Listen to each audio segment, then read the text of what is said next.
con un especialista. Hoy en día estamos con el especialista en temas de sexualidad y violencia sexual infantil, con Dimitri Semanche, que es además director de la Red de la Lucha contra la Pedofilia. Dimitri, muchísimas gracias por haber aceptado esta invitación. Muchas gracias a ustedes, Patricia, y gracias por la invitación. Dimitri, definitivamente todos nos hemos visto de alguna manera, creo, todos hemos coincidido en los sentimientos de frustración, de dolor, de cólera al ver estos crímenes. Y de alguna manera pareciera que el caso de Damaris nos abre los ojos frente a un tema de violencia sexual que ocurre en nuestro país. Sin embargo, como le comentaba Miguel, esto ocurre y ocurre muy seguido en el Perú. Y no es el caso de Damaris un caso aislado. ¿Cuál es, dinos tú, cuál es realmente la forma para que estos temas no pasen como lo que ocurre hoy en día, que se mediatiza y hablamos de esto? Pero, ¿cómo hacemos para que en el Perú realmente existan políticas de Estado y que la población esté involucrada sobre este tema tan preocupante que es la violencia sexual en los niños? Bueno, tú bien lo has dicho, acá el problema es que tenemos siempre gobiernos reactivos, no podemos decir estados, porque nunca actuamos como estado, actuamos como gobierno, actuamos como gestiones y como microgestiones.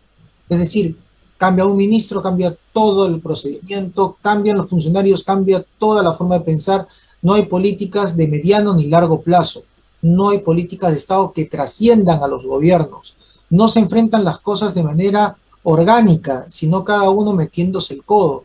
Es decir, ¿cómo queremos enfrentar o cómo queremos hacer una guerra frontal contra la explotación sexual, contra el abuso sexual infantil, si tenemos un Estado dividido, que no está luchando de manera orgánica? Cuando hablamos de Estado, estamos hablando del Ejecutivo, el Legislativo, el Poder Judicial, los organismos constitucionalmente autónomos, porque acá no es una cuestión solamente policial, no es una cuestión de decirle a la policía hay que detener a cuanto abusador sexual podamos, porque finalmente la policía los detiene y tiene que haber un proceso que muchas veces dura años, más allá de lo lógico, dura 2, 3, 5, 10 años, un proceso de abuso sexual, teniendo todos los elementos para sancionarlo. Y además, ¿qué hacemos metiendo preso a una persona en un establecimiento penitenciario que no funciona?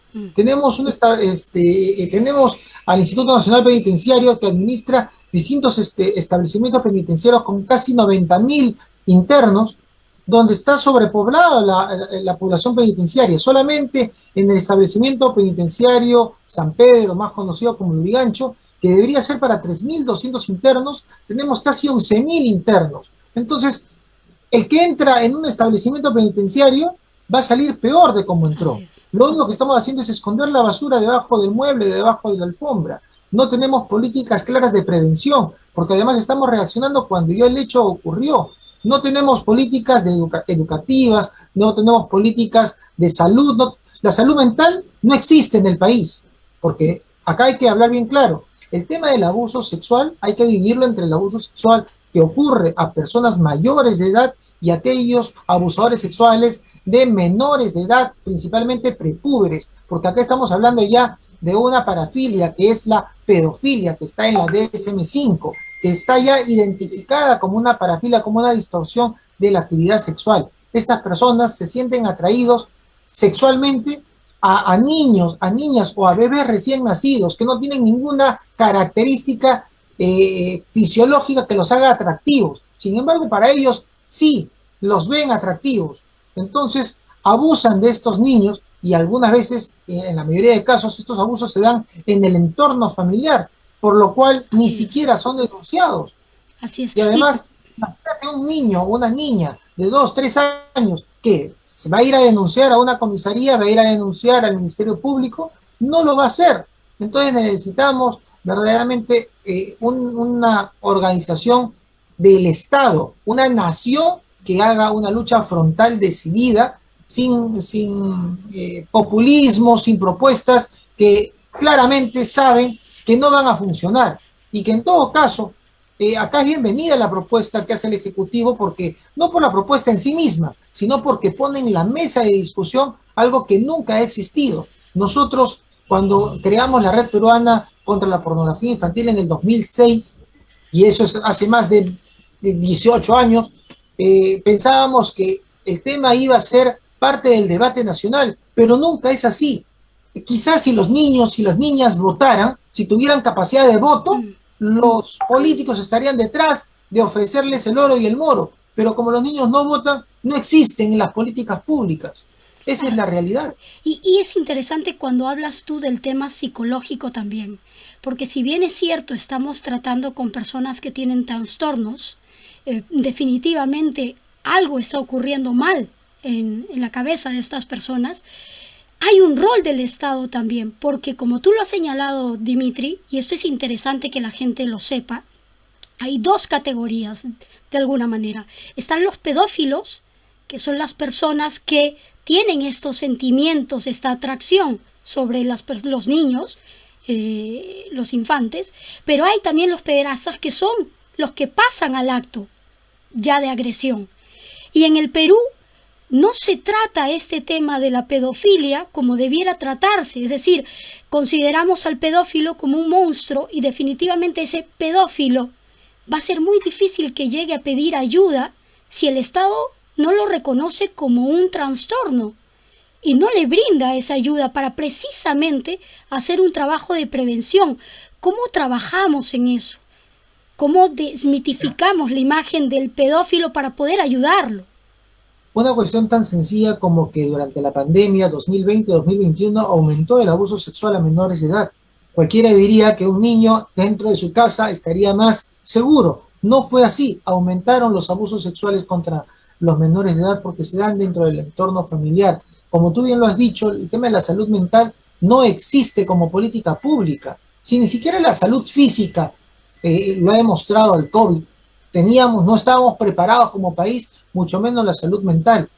Por eso vemos reacciones totalmente fuera de lógica cuando alguien choca un carro, después saca un bat o un fierro y le destroza la cabeza a otro por una cosa tan simple, o una pareja discute y una de ellas termina matando a su pareja y a sus hijos o los envenena, porque hay trastornos mentales que no se están atendiendo. Y ojo, acá hay que tener en cuenta que la pedofilia, si bien es un trastorno dentro del DSM-5, es una parafilia, esta parafilia no nubla ni la razón ni el criterio, es decir, no hace inimputable a la persona, como otras enfermedades mentales. Quizás la esquizofrenia haría inimputable a una persona que asesina y finalmente se descubre que esta persona tiene esquizofrenia, escucha voces, ve cosas y que por eso lo ha llevado a cometer tal o cual delito. Posiblemente en el proceso sea declarado inimputable y vaya a un psiquiátrico, pero un pedófilo no es un inimputable, no es un loco, no le nubla, la parafilia no le nubla ni el criterio ni la razón. Saben lo que hacen, saben que están cometiendo un delito. Insisto, Dimitri, y luego le doy el pase inmediatamente a Miguel para la pregunta que quiera hacer, pero quiero sobre este tema que nos ayudes, por favor, como especialista. Justamente de eso es lo que quería aclarar. Ciertamente hay una etapa posterior, o anterior, mejor dicho, a la agresión, que es el tema, por supuesto estamos hablando de los que son pedófilos, de los que no pasan al acto. Y en ese sentido, no, cuando escuchamos que las salidas del gobierno, y tanto del Ejecutivo como del Legislativo, son ya cuando se ha consumido el hecho, entonces no nos damos cuenta que se puede hacer un trabajo de prevención con las personas que todavía no pasan al acto. ¿Qué se hace en otros países, por ejemplo, para que estas personas no pasen al acto y, digamos, se pueda reducir estos tipos de crímenes? En principio, no criminalizar los problemas o los desórdenes mentales. Si una persona se siente, por ejemplo, si una persona se siente atraído hacia un menor de edad y reconoce que eso está mal, debería acercarse a un centro médico que lo pueda atender y pueda, a partir de una ayuda psicológica, poder tratarlo y poder impedir que esta persona termine cometiendo, llevando al acto concreto el abuso sexual, cosa que no existe, porque si ni se atiende el cuerpo, mucho menos la mente. Entonces, estamos siendo solamente un estado reactivo. Hablamos de castración química, ¿a quién? ¿Al abusador sexual? Si el Código Penal dice que el abusador sexual de menores de edad va a cumplir una cadena perpetua. Así está en nuestro código, en el artículo 173 de nuestro Código Penal, dice que quien abuse sexualmente de una persona menor de 14 años va preso cadena perpetua. No hay más nada que decir. ¿Para qué lo voy a castrar químicamente? Además, hay un concepto errado, porque cuando se utiliza la palabra castrar está mal dicho, porque castrar es quitar, amputar, extirpar. La castración química no quita nada. Es una inyección, es un fármaco que se le da a una persona para disminuir el nivel de testosterona, que es la hormona natural que produce el hombre. ¿Y qué sucede con esta hormona? Lo único que hace es disminuir el líbido, la libido, pero no necesariamente eso impide que el trastorno que tiene esta persona disminuya. Y entonces puede no funcionarle una erección, pero la violación no solamente se produce con el pene, se produce introduciendo partes del cuerpo u objetos a la persona. Y además, cuando frustra un medicamento el abuso sexual, el abusador sexual lo que hace es, esa frustración lo convierte en violencia y puede hasta matar a una menor de edad. Ahora, hay que tener en cuenta cómo hemos distorsionado tanto el tema del aumento de las penas, que por ejemplo, por abusar sexualmente de una niña o un niño, el abusador va a cadena perpetua. Pero ¿qué pasa si este abusador, después de abusar de esta niña, la mata, la rocea de gasolina, la incinera, encuentran el cuerpo, no pueden probar que ha habido abuso sexual, pero sí pueden probar que ha habido homicidio calificado, le ponen 20 años, o sea, menos. Esa es la distorsión que tenemos como Código Penal, porque lo que hemos hecho es un mamotreto. O sea, por eso digo que el trabajo no es un trabajo policial, no es un trabajo solamente del Ejecutivo, es también del Legislativo, es también del Poder Judicial, es también del Ministerio Público. Escucho también muchas veces, y con toda lógica, que los familiares y la población llama a la pena de muerte. Pero ¿quién ejecutaría la pena de muerte? En principio, para que volvamos a la pena de muerte tenemos que renunciar al Pacto de San José, y renunciar es un proceso que tomaría entre 1 año y año y medio. Durante ese proceso tendríamos que prepararnos, tendríamos que cambiar la Constitución, los artículos que estén relacionados a la pena de muerte, tendríamos que cambiar el Código Penal, el Código de Procedimientos Penales, ¿no? El Código de Ejecución Penal, tendríamos que cambiar las salas de justicia, tendríamos que cambiar también los criterios que utiliza el Ministerio Público. Ahora, hace poco hemos visto cómo han detenido al presidente de la Junta de Fiscales de Lima por cobrar entre 5.000 a 30.000 dólares sus decisiones de acusar o no a una persona. Entonces, ¿a esa persona le daríamos la potestad de quitarle la vida a otra? ¿Ustedes saben por qué se quitó la pena de muerte de nuestro Código Penal? Por lo que sucedió con el monstruo de Armendáriz. Cuando asesinan el Perú con la ley en la mano, condena a pena de muerte al monstruo de Armendáriz por violar a un niño. Años más tarde se comprueba que ni el monstruo de Armendáriz había violado al niño y que tampoco el niño había muerto por violación, sino por un atropello. Sin embargo, ya estaba muerto esa persona. Legalmente se le había asesinado. Por eso se quita el delito, la pena de muerte de nuestra Constitución y del Código Penal. Y no solamente en el Perú, en varios otros países ha sido a causa justamente Unidos, de errores. Toda la capacidad que tienen, han asesinado por razones de raza, ¿no? A personas de raza negra, los han acusado de abuso sexual, han terminado muertos, y años más tarde se ha comprobado que no era así. Entonces, ¿a quién le daríamos la potestad de matar? Yo verdaderamente, si me preguntara si estoy a favor o no de la pena de muerte, diría que yo internamente estoy a favor de matar a estas personas, pero no es tan simple decir, ya, pena de muerte. ¿A quién le daríamos la potestad?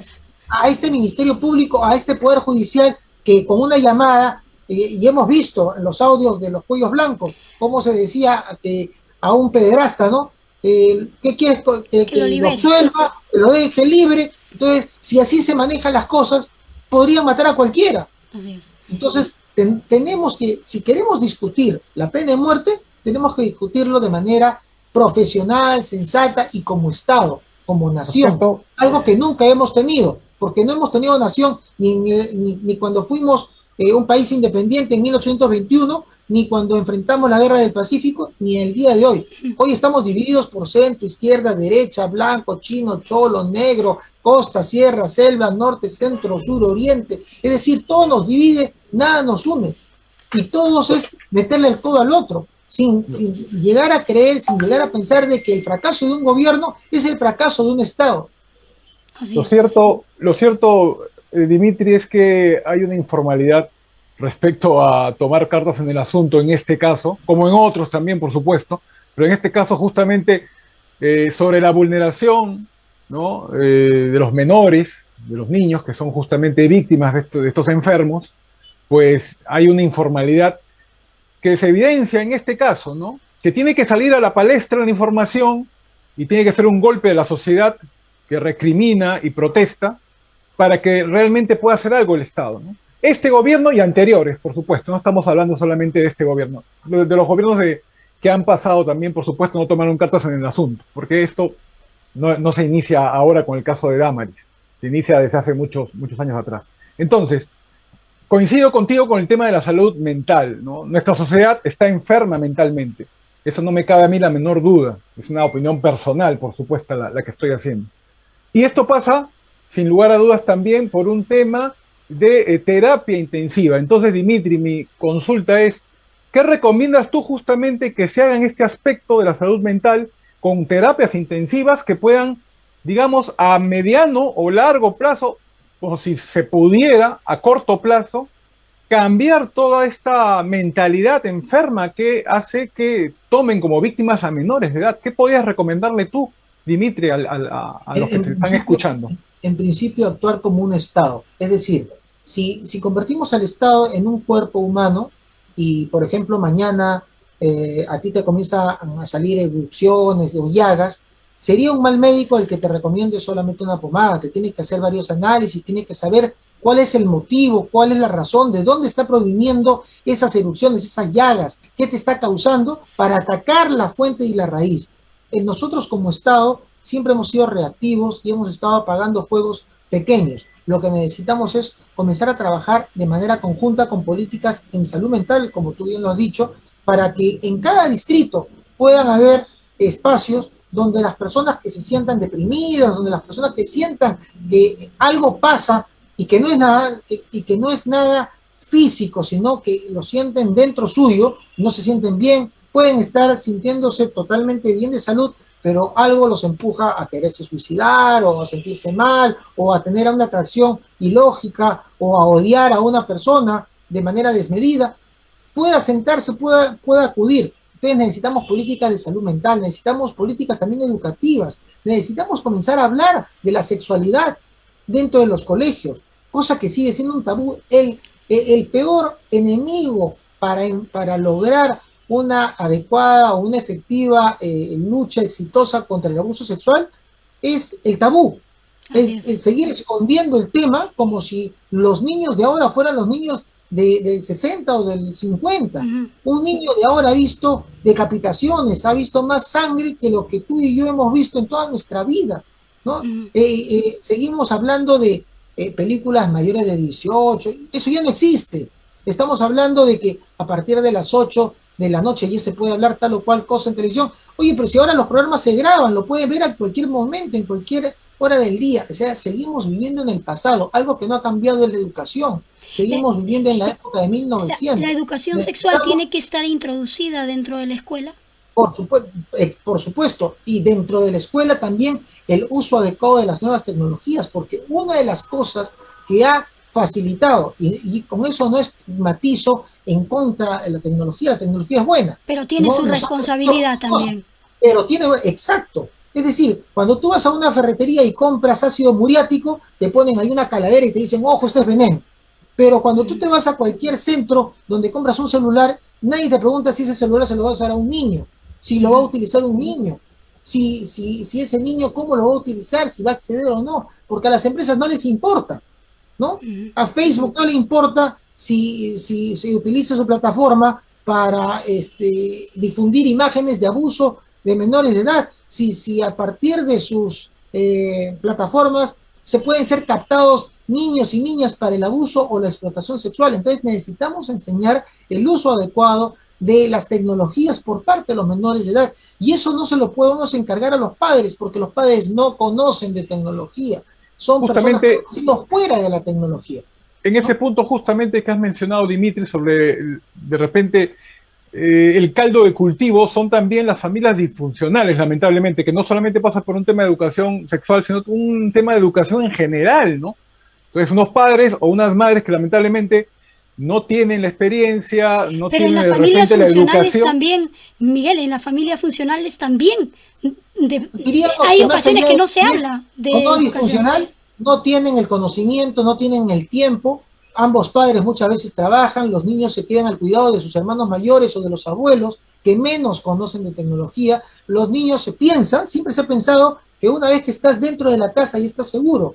Y sin embargo, la internet, la tecnología es una puerta abierta a muchas cosas, a mucha exposición. Si nosotros como adultos cometemos errores y nos exponemos y difundimos información sumamente confidencial, mucho menos lo hacen los adolescentes con más razón. No miden el peligro y eso no se está enseñando. Ahora, necesitamos también fortalecer las unidades especializadas. La Policía Nacional tiene la División de Investigación de Delitos de Alta Tecnología que enfrenta la pornografía infantil. Y habla de pornografía infantil por una simple razón.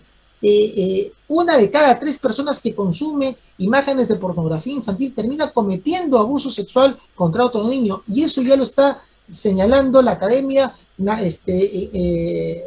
Americana de Psiquiatría. La Academia Americana de Psiquiatría dice que el 33% de los que consumen material pornográfico infantil terminan llevando a la práctica la fantasía que tienen con un menor de edad. Entonces hay que atacar también la lucha contra la pornografía infantil. Sin embargo, acá tenemos una divindad, la División de Investigación de Delitos de Alta Tecnología, que tiene alrededor de 130 efectivos policiales, de los cuales solamente 17 están encargados de enfrentar el tema de pornografía infantil a nivel nacional. Y si ustedes van y visitan la divindad, se van a encontrar que esos 17 hacen todo su esfuerzo con sus propios equipos, porque no tienen computadoras adecuadas, no tienen conexiones adecuadas, porque tiene que ser una conexión adecuada que le permite entrar a portales de pornografía, porque no van a encontrar en portales normales el delito. ¿Cómo patrulla la policía la internet si no entra a la dark web? Si no conoce eso. Y cuando vienen, por ejemplo, instituciones como INHOP, como ECPA, que son europeas, y vienen a capacitar o invitan a oficiales a capacitarse o al personal policial a capacitarse, ¿quiénes van? Van los generales, van los coroneles para pasearse, y no va el efectivo que va a hacer el trabajo concreto. Entonces, necesitamos cambiar, y si hablamos del Ministerio Público, las salas especializadas tienen que contar con todo el respaldo, y ni qué decir del Poder Judicial, que muchas veces ni siquiera tienen salas especializadas en materia de abuso sexual, de trata de personas, de pornografía infantil. Entonces, desde el desconocimiento, ¿cómo hacer justicia? ¿No? Y acá lo que hay es la revictimización constante, por ejemplo, a la propia niña, la quieren hacer pasar nuevamente para que la niña vuelva a contar su experiencia. Yo quiero contar una experiencia bien interesante que tuve en México. Recuerdo que en un evento de varias organizaciones que luchamos contra la explotación sexual y la trata de personas, estaba una de las autoridades, un gobernador de un estado, y se le pidió al gobernador que salga de invitado un ratito para conversar con él, y se le preguntó, ¿cuál es tu nombre? El gobernador dijo su nombre. ¿Estás casado? Sí. ¿Tienes hijos? También. El día de hoy, ¿has tenido relaciones sexuales con tu mujer? Y el gobernador se quedó como diciendo, oye, esta pregunta es impertinente, ¿qué tienes, no? Y se sintió ofendido, y ahí se le dijo, si te estamos preguntando algo que es natural, porque es natural que una persona casada con otra pueda mantener relaciones sexuales, y te sientes mal, te sientes totalmente abochornado por esa pregunta, imagínate una niña, un niño que ha sufrido abuso sexual y que tiene que estar relatando a 20 personas lo mismo. Entonces, hay que pensar en la víctima, hay que pensar también que no solamente es la víctima, es el entorno familiar el que también es dañado. A esa niña, a ese niño se le quiebra su proyecto de vida, y no solamente al niño o la niña, sino a toda la familia. Ahora, a este agresor, Dimitri, por ejemplo, ya se ha comprobado con un poco la investigación que se ha venido haciendo por parte de la Policía Nacional, ¿no? En donde se han encontrado, pues, no solamente una cantidad de videos, sino una red, ¿no? Una red criminal, justamente, ¿no? Ahí entra a tallar un poco el caldo de cultivo que mencionaba hace un momento, en donde poco o nada se está haciendo también en ese campo de la investigación, en el campo de la policía, etcétera, etcétera, para prevenir al menos estos casos, ¿no? Que no hay los Exacto. equipos. Exacto, mira,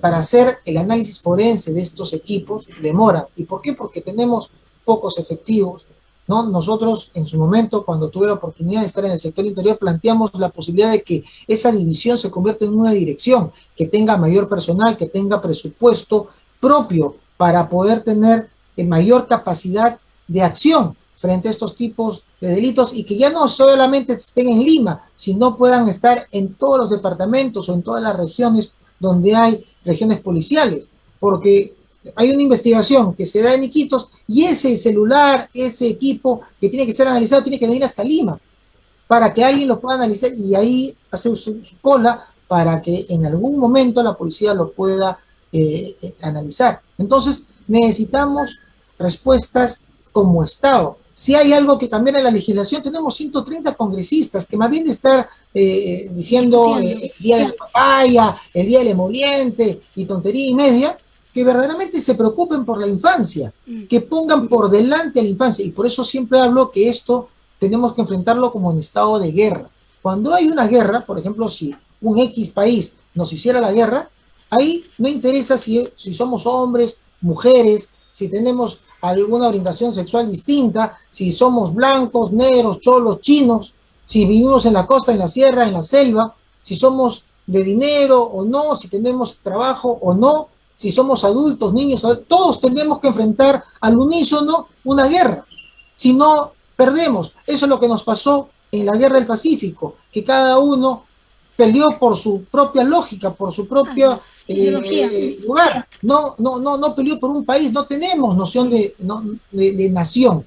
Entonces tenemos que ponernos, igual que nos ponemos la camiseta cuando juega Perú, y todos somos Perú, nadie es de tal o cual club, todos tenemos la misma camiseta, igual debería ser el Estado peruano para enfrentar el narcotráfico, la trata de personas, la explotación sexual de menores de edad, la corrupción, que son cáncer que le está haciendo daño a toda la estructura del Estado peruano. Y para eso necesitamos políticas que trasciendan a los gobiernos, al margen de que hoy me elijan a mí, mañana a ti, al otro, pasado mañana, las políticas no cambian. Quizás cambiarán algunos matices, pero tenemos que pensar qué queremos del Perú en el 2030, en el 2050, donde ya no estemos nosotros. Quizás ya no vamos a estar ni siquiera vivos al 2060, pero alguien tiene que pensar qué quiere del país hacia allá. Entonces, si queremos enfrentar el tema de la explotación sexual, tenemos que hacerlo de manera seria, ¿no? Dimitri, algo que llamó mucho la atención esta vez es que la gente ha salido en diferentes regiones a protestar, a alzar su voz sobre este crimen horrible, ¿no? Este caso de Damaris horrible. Eso, desde mi punto de vista, ya es un avance. Sin embargo, lo que me preocupa, y te reitero otra vez, es qué va a pasar mañana más tarde que el tema de Damaris haya pasado un poco de la mediatización. Tú proponías un acuerdo nacional. ¿De qué se trata? Exacto. ¿Cómo empujar eso? O sea, existe el Acuerdo Nacional, la Mesa del Acuerdo Nacional, existe el Consejo Nacional de Estado, donde deberían sentarse todo el Estado peruano a crear políticas de Estado, que más allá de quién gane una elección, más allá de quién gobierne, se logren propuestas que puedan plantearse de acá al 2030, al 2040, al 2050, y que gane quien gane, tiene que ejecutarlas. Por ejemplo, más allá de hablar si castración o no, química a una tal persona, por ejemplo, deberíamos hablar la necesidad, y eso ya se viene haciendo en Estados Unidos muchos años, de hacer un registro de todos los agresores sexuales, y que sepamos dónde están estos agresores sexuales, y que estos agresores sexuales no puedan tener, por una cuestión lógica, ningún trabajo que pueda facilitarles el acceso a menores de edad. Igual que una persona que ha cumplido una pena por terrorismo no puede entrar a enseñar público, en un colegio, no puede enseñar, no puede entrar al magisterio, ya. así debería ser. Una persona que ha abusado sexualmente de un menor de edad no puede entrar a ninguna institución donde haya cercanía con niños. Y Pero ahí además debería estar registrado. permíteme entender algo, Dimitri. Tú me dices que las personas que cometen crímenes sexuales sobre menores tienen cadena perpetua inmediatamente. ¿Cómo es que podrían Sí. trabajar? Normalmente ya no salen de prisión. Bueno, porque hay muchos agresores sexuales que han agredido a menores cuando todavía no estaba la cadena perpetua dentro del Código Penal. Ah, ok. Entonces, estas personas cumplen las penas que se le impusieron, 10, 15, 20 años, y salen libres. Pero debería haber un registro. Además, no solamente estamos hablando de los agresores, como hemos hablado de que el pedófilo que consume material pornográfico infantil en algún momento puede llevar a la realidad de esa fantasía, deberíamos tener registrado quiénes han sido condenados por pornografía infantil. Pueden haber sido condenados a 8 años, a 10 años, a 15 años, dependiendo la gravedad del asunto, dependiendo de la víctima, dependiendo la calidad del agresor. Entonces, estas personas deberían quedar registradas. ¿Qué pasa en Estados Unidos? Si yo vivo en un estado y soy agresor sexual y me mudo a otro estado, tengo que rápidamente informar en ese estado que me estoy mudando, para que en ese estado sepan que me mudé, que he sido condenado anteriormente, y entonces ante cualquier posibilidad de que haya un niño que se haya perdido, van a investigar dónde estuve yo. Es decir, ocurre aquí. Igual, tenemos una alerta Amber que se creó en Estados Unidos que hasta el día de hoy no se hace efectiva acá. Con toda seguridad, tú vas con tu hijito, se pierde en un mercado, se pierde en un centro comercial, y nadie cierra las puertas, nadie impide que los vehículos salgan. En Estados Unidos, si un niño se pierde, inmediatamente ese centro comercial es cerrado y nadie sale y se revisa de pies a cabeza hasta que este niño se haya encontrado. Y si no se logra encontrar, se cierra el Estado, todo el Estado, nadie sale del Estado, porque lo principal es el menor de edad. Acá tú vas y le dices, tengo un niño de 8 años que no ha regresado a casa, a que pase 24 o 48 horas. ¿De dónde sacan esa norma? Esa norma no existe, y sin embargo te dicen eso. Dimitri. Entonces necesitamos cambiar el chip, y eso es algo que no va a nacer de la noche a la mañana. Dimitri. Pero sí es bueno que se haya puesto en la mesa de debate. Lo que me preocupa es lo que tú decías, que mañana más tarde, mañana hay una toma de carretera, mañana hay algo, y se acabó el titular, y yo te lo digo porque yo tengo desde el 2006 saliendo en distintos medios, cada cierto tiempo, cada 2, 3 años, cada 5 años. Salimos cuando sale una persona detenida por haber abusado sexualmente o porque la agarraron con una gran cantidad de videos de pornografía infantil. Entonces se vuelve noticia, nos entrevistan. Pero después es como si no existiera, y todos los días se abusa sexualmente. 6.000 menores de edad han habido denunciados en las comisarías por abuso sexual a menores de edad. 6.000 denuncias por abuso sexual. Hay casi 11.000 presos en establecimientos penitenciarios por abuso sexual a menores de edad. Es el segundo delito por el cual las personas están en prisión. Y no todos tienen condena. El 30% no tiene condena. Se ha avanzado en eso en los últimos años, porque antes era al revés. El 60% era procesado y solamente un 30 o 40% era condenado. Ahora se ha avanzado, pero todavía nos falta un gran. Claro. Dimitri, yo te comprometo porque a nosotros sí nos interesa el tema, nos interesa todos los temas sociales que pueden ayudar a desarrollar nuestra sociedad para bien. Y como te digo, mi principal temor es que este tema se deje de hablar. Así que te comprometo para otra entrevista, vamos a coordinarlo, pero definitivamente nos gustaría tener tu opinión junto con de repente otros especialistas con los que podamos complementar la idea y podamos aportar algo a esta sociedad en la construcción, sobre todo, de esta prevención, porque yo pienso que parte por ahí el trabajo de prevención sobre el agresor y sobre la víctima. Y es mejor porque no tienes a una víctima. Las víctimas no son un solo número, son seres humanos, son niños a los que se les trunca todo su proyecto de vida. Y acá también hay que sumar, no solamente cuando hablamos del Estado, a las instituciones, sino a la empresa privada y a los medios de comunicación, ¿no? Y que los medios de comunicación también lo toquen como ustedes lo están tocando de manera seria, ¿no? Yo les cuento, antes para terminar, hace unos 10 años nos llama el productor del programa de Cristina Saralegui de Estados Unidos y nos invita a participar en un panel sobre el tema de abuso sexual. Nosotros aceptamos, nos dicen, bueno, les vamos a pagar el pasaje para que estén unos días allá mientras que se realiza la entrevista. Perfecto. Pero nos dicen, pero solamente hay una condición. ¿Cuál? Tienen que traer a 2 niños que hayan sufrido abuso sexual. ¿Qué? O sea, es el show. Es el show. Así es. Entonces, mientras que no cambiemos ese chip, ¿no? Cuando algunas veces me llaman y me dicen, pero ¿tienes material que puedas mostrar? ¿Cómo voy a tener material? Si es ilegal tener material de pornografía infantil, ¿no? Bueno, Y además Dimitri, es lo peor. nos tenemos que despedir porque si no nos cortan. Te agradezco muchísimo por la invitación, por haber aceptado esta invitación. Creo que eso se tiene que hacer. Y nos tenemos que volver a reencontrar para seguir hablando de este tema tan interesante. Muchísimas gracias. Gracias a ambos, muchas gracias a todos los que nos han escuchado. A ti. Gracias. Hasta luego, Dimitri. Hasta luego, Estuvimos con Dimitri Semanche, que efectivamente nos ha ilustrado sobre este tema, ¿no? Nos ha ilustrado, nos ha dado muchos puntos sobre los que el Estado debe trabajar. No solamente el Estado, la familia, la escuela, la policía, el Ministerio del Interior, en fin, tantas cosas tenemos que hacer como país para poder construir justamente,